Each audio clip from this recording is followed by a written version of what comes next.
அன்பானவர்களே, அன்பு வணக்கங்கள். தொடர்ந்து நாள்தோறும் வீடியோவை பார்த்து ஆதரவு தந்து வருகிறீர்கள். அதற்கு முதலில் என்னுடைய நன்றிகள். பல்வேறு விஷயங்களை ஆத்மாவை பற்றி, ஆன்மாவை பற்றி, ஜீவனை பற்றி பேசி வருகிறோம்.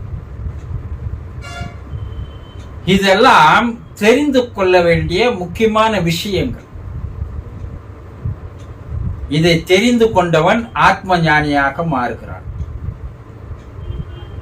வாழ்க்கை என்பது என்ன என்பது தெரிந்து போகிறது. எப்படி வாழ வேண்டும் என்று தன்னுடைய வாழ்க்கையை மாற்றிக்கொள்கிறான். அப்படி வாழ்க்கையை மாற்றிக்கொள்வதால் மேலுலகிலும் நல்லதொரு வாழ்க்கை கிடைக்கிறது, அடுத்த ஒரு பிறப்பிலும் நல்லதொரு வாழ்க்கை கிடைக்கிறது. அதற்கு அடித்தளமாக அமைவதுதான் இந்த ஞான சச்சங்கம். இதை புதிதாக பார்ப்பவர்களாக இருந்தால் முதலில் இந்த சேனலை சப்ஸ்கிரைப் செய்து ஆதரவு தாருங்கள். இதுவும் ஒரு தெய்வீக காரியம்தான். இதில் பங்கெடுத்துக் கொள்வது என்பதே ஒரு புண்ணியமான காரியமாகும். தொடர்ந்து என்னோடு பயணம் செய்யுங்கள். இன்று நாம் என்ன பார்க்க போகிறோம் என்றால், உங்களோடு அன்போடு வாழ்ந்தவர்கள், அன்போடு இருந்தவர்கள், உங்களுக்கு அன்பை காட்டியவர்கள், அப்படிப்பட்டவர்கள் திடீரென்று இறந்து போய்விட்டால் அந்த பிரிவை தாங்கிக் கொள்ளவே முடியவில்லையே. ஏன்? ஒரு தாயார் இறந்து போயிருக்கலாம், பிள்ளைகளாக நீங்கள் இருக்கலாம். அந்த தாய் வாழ்ந்த போது நம் மீது காட்டிய அன்பு, நம் மீது காட்டிய அக்கறை, நம்மை கண்ணின் இமை போல பாதுகாத்து வளர்த்து ஆளாக்கி உங்களை ஒரு நிலையில் பார்க்க வேண்டும் என்று ஆசைப்படுபவள் தாய் மட்டும்தான். அவளிடம் எந்த விதமான எதிர்பார்ப்புகள் இல்லை. தன்னுடைய பிள்ளையை நன்றாக கவனித்துக் கொள்ள வேண்டும் என்ற ஒரே நோக்கம்தான் அவளுடைய அடிமனதிலே இருக்கிறது தவிர வேறு எந்த விதமான எண்ணமும் அவளிடம் இல்லை. தாய் கோழியானது குஞ்சு கோழிகளை தன்னுடைய இறக்கையின் உள் பாதுகாப்பது போல உங்கள் தாய் உங்களை பாதுகாத்து வருகிறார்.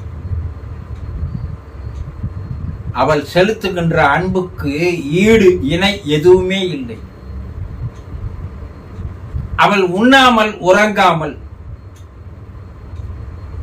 உங்களை மட்டும்தான் பாதுகாக்கிறார், இல்லையா? தாயை நன்கு புரிந்து கொண்டவனுக்கு தெரியும் தெய்வமே அவள்தான் என்று. இந்த தெய்வத்தை விட்டு வேறு தெய்வத்தை போய் வணங்குவது என்பது வீணான வேலை. தாயின் மீது அளவுக்கு அதிகமாக அன்பு வைத்திருப்பவர்களுக்கு தெரியும். அந்த தாய் இறந்து போய்விட்டாள். அந்த பிரிவு இதுவரை அனுபவித்திராத ஒரு மாபெரும் வேதனையை, துக்கத்தை தருகிறது, இல்லையா? அதை எவ்வாறு தாங்கிக் கொள்வது? முடியவே முடியாது. வேறு எதுவான இருந்தாலும் ஒரு சில வாரங்களில் மாதங்களில் மறந்து போகிறோம். ஆனால் தாயினுடைய பிரிவு மறக்கவே முடியவில்லையே. 24 மணி நேரம் கண்ணிற்குள்ளே வந்து நிற்கிறாளே, உறக்கம் வரவில்லையே.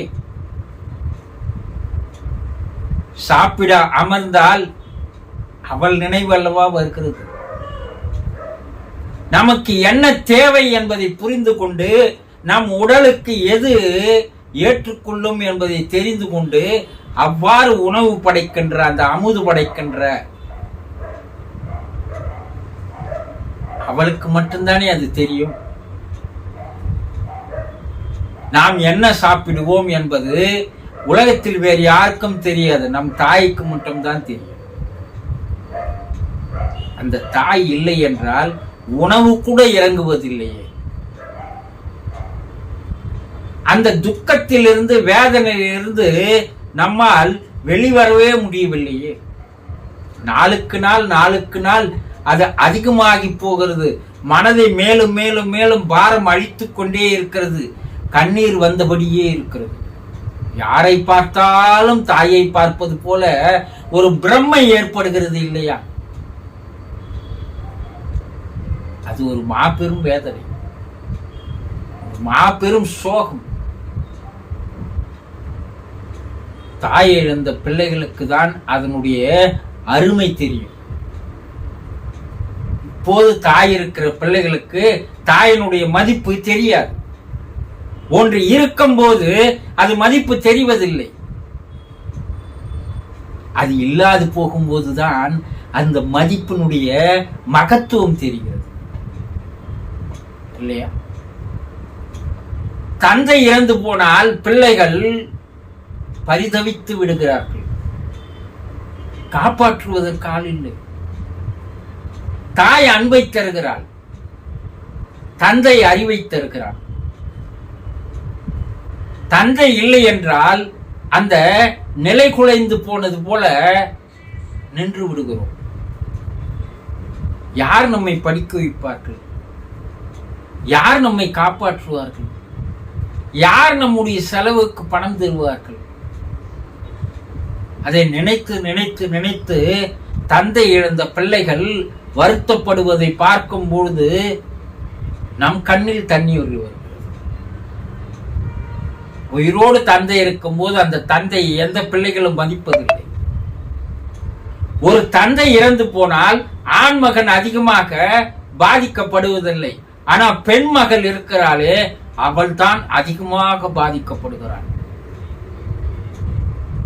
ஒரு மகள் தந்தையின் மீதுதான் மிக அதிகமான பாசத்தை வைத்திருப்பாள். ஒரு தந்தை தன்னுடைய மகள் மீதுதான் அளவுக்கு அதிகமான அன்பை வைத்திருப்பான். ஏனென்றால் தன்னுடைய தாயே வந்து தனக்கு மகளாக பிறந்ததாக அவன் நினைக்கிறான். தாயை இழந்து போன பிள்ளைகள், தாயின் மீது அளவுக்கு அதிகமாக அன்பு வைத்திருந்த பிள்ளைகள், திருமணத்திற்கு பின்னால் அவன் வேண்டுவது, தாயே நீயே எனக்கு மகளாக வந்து பிறந்து விடு என்றுதான் எல்லா பிள்ளைகளும் வேண்டுகிறார்கள். அப்படி அவனுக்கு மகள் பிறந்து விட்டால் அந்த மகள் மீது தாயை வைத்திருந்த அன்பை விட 1000 மடங்கு அதிகமாக தன்னுடைய மகளின் மீது வைக்கிறான். அந்த மகள் அன்பிலேயே வளர்க்கலாம்.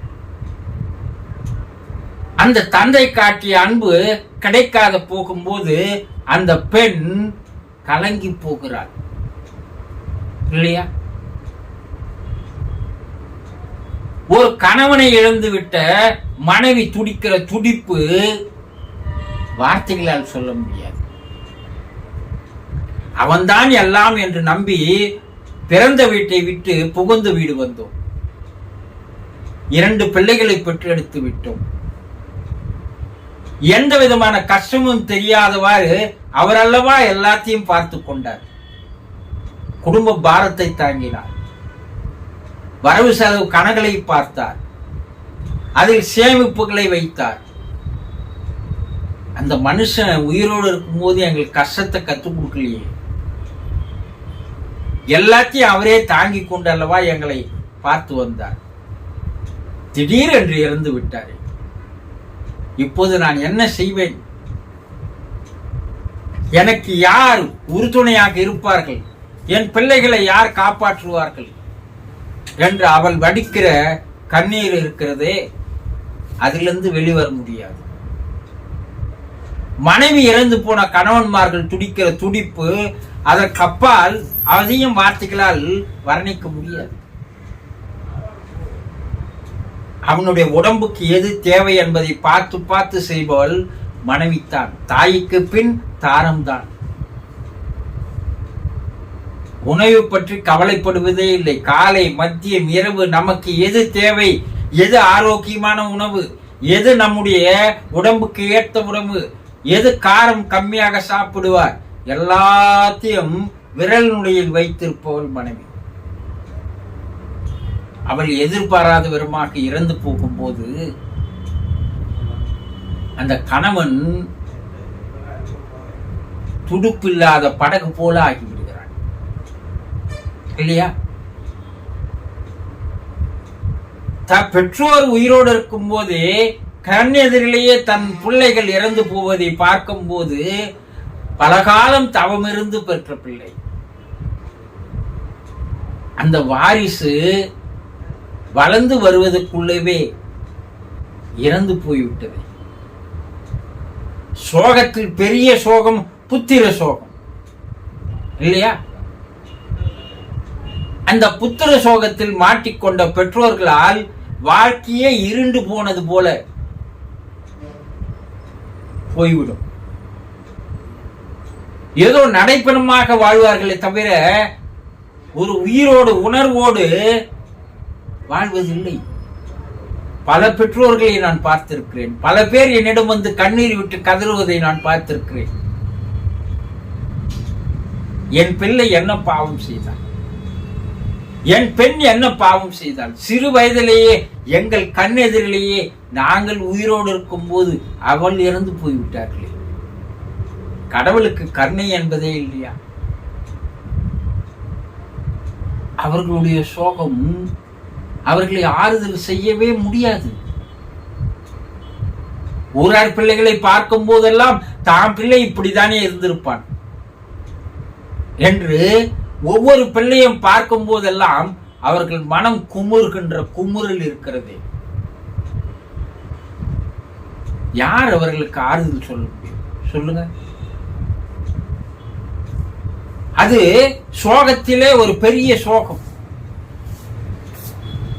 இப்படி இறந்து போகின்றவர்களுடைய பிரிவை தாங்கிக் கொள்ள முடியாததற்கு காரணம் அளவுக்கு அதிகமான அன்பு, அளவுக்கு அதிகமான பாசம்.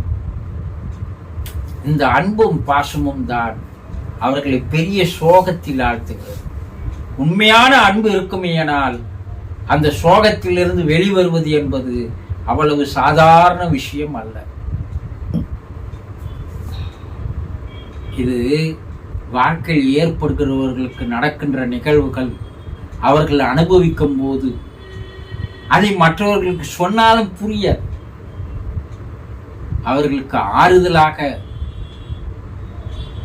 பல பேர் இருந்தால் அந்த சோகத்திலிருந்து விடுபடலாம்.